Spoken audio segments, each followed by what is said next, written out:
Whether you're a high school senior or a senior citizen, you'll both agree that dating feels like a gamble. Best case scenario, you split a mortgage. Worst case, you split the dog. No one tells you that dating is nothing like the movies.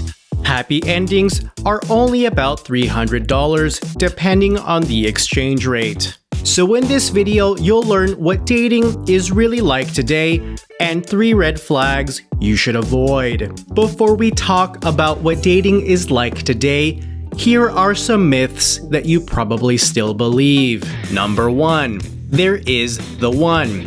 When you hear the one, you're imagining someone that checks off all the boxes in your imaginary dating list. These don't actually matter because they're gonna change over time. But still, you believe that magically everything will work out, you'll never have a fight or have to put in any effort.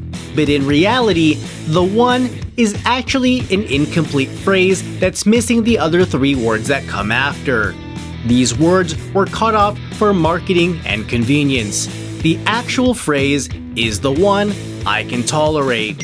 Because lasting relationships require tolerating things you hate about the person you love, which is just love on hard mode. Like when I use the washing machine as a hamper, or how I use a pan and will put it in the oven. Myth number 2. Finding someone should be easy. You don't have to hire Liam Neeson to find someone who will date you, but you will need to put in about the same amount of effort.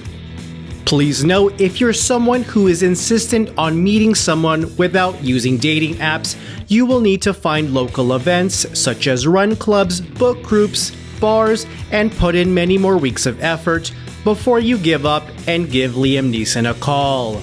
Number 3. Opposites attract.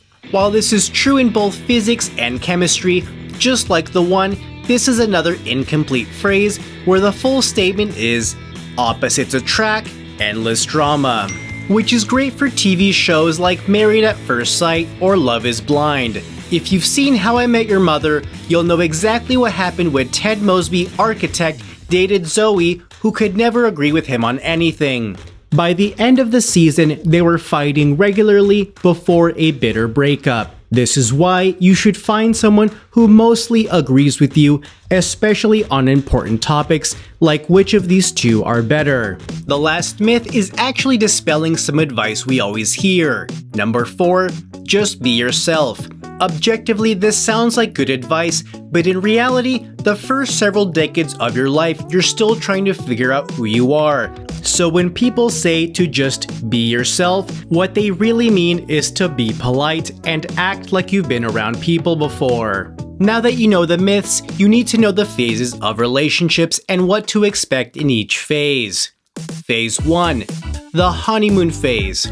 In the honeymoon phase, everything is great because you're only seeing the best parts of each other.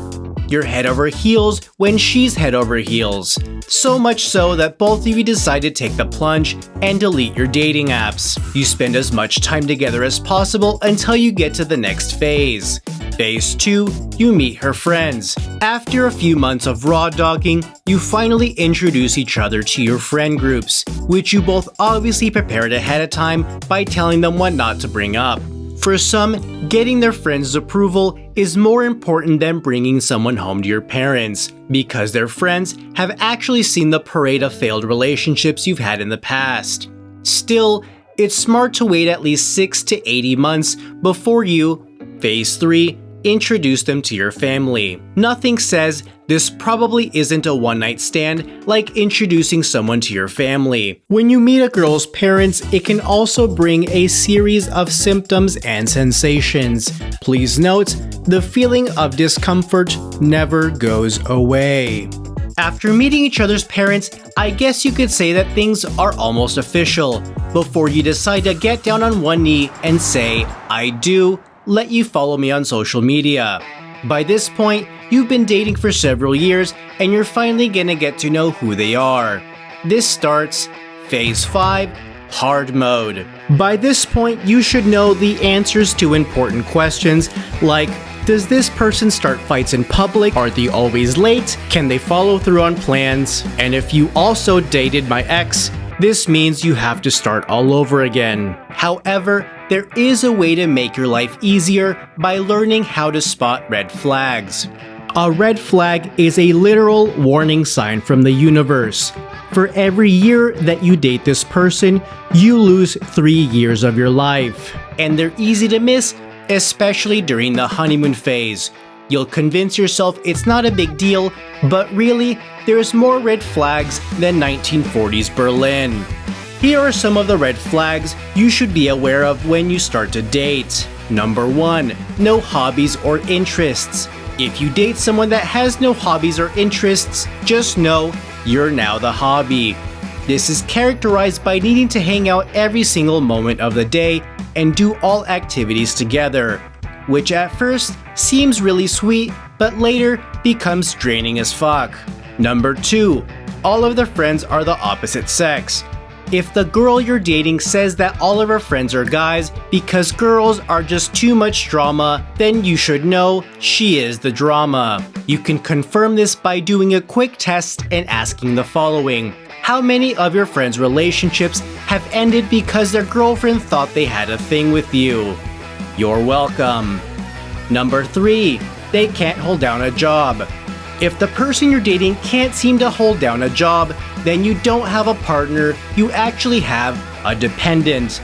Please note, they are not tax deductible and fall into the class of dependents I like to call a liability. If you like this video, I hope you share with someone you think will enjoy it, and please like and subscribe.